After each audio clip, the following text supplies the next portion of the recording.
Lep pozdrav iz hiše Jamšek v Svečini, kjer nas danes gosti gospa Romana Jamšek, predstavnica Društva kmečkih žena občine Kungota. Torej, gospa Jamšek, kakšno je poslanstvo kmečkih žena v Kungoti in v bistvu, kaj za vas kmečke žene pomeni december in decemberski prazniki?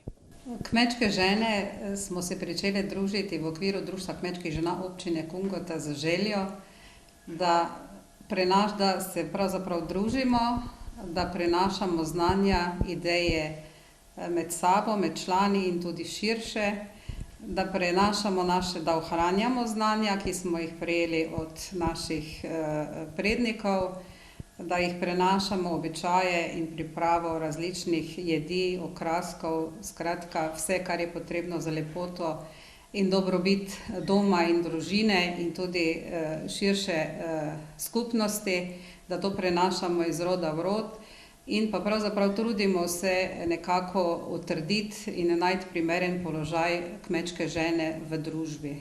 December je pravzaprav zadnji mesec, ko se pravzaprav vse okrog nas nekako umirja, sama narava, tempo življenja, skratka, tako kot funkcionira narava, ki se dejansko res v zimskem času umirja, tako tudi nekako mi ljudje naredimo neki pregled dela celega leta, se malo zazremo v svoje realizirane plane, skratka in pomislimo zopet seveda v prihodnost, si snujemo nove načrte,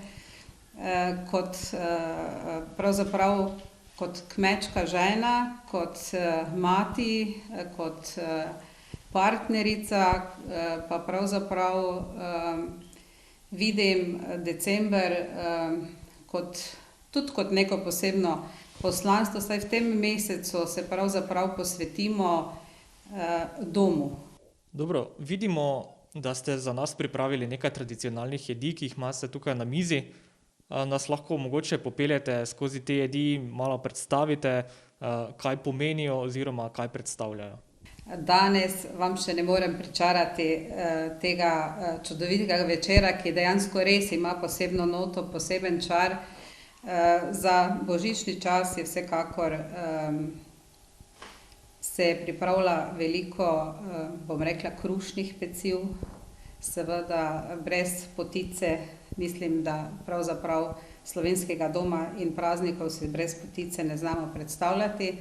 Zato sem tudi v ta namen pripravila domačo potico, drobno pecivo, ki pravzaprav ga bo proti božiču vedno več, zadišalo bo po cimetu, po klinčkih, po medu, skratka medenjaki, in te drobna peciva so neobhodno, bom rekla, potrebna oziroma so suport tudi krušnim pecivom.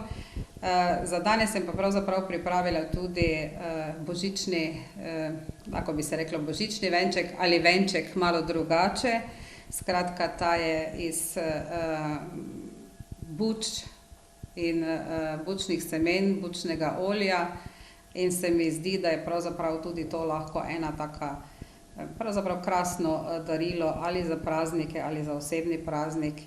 Ali je morda v teh praznikih, v tem času praznikov, morda kaj takšnega, kar bi želeli sporočiti občanom in občankam občine Kungota? Za božič za trenutek pozabimo, da nam včasih je hudo. Lepo misel podarimo, da nam v srcu bo toplo.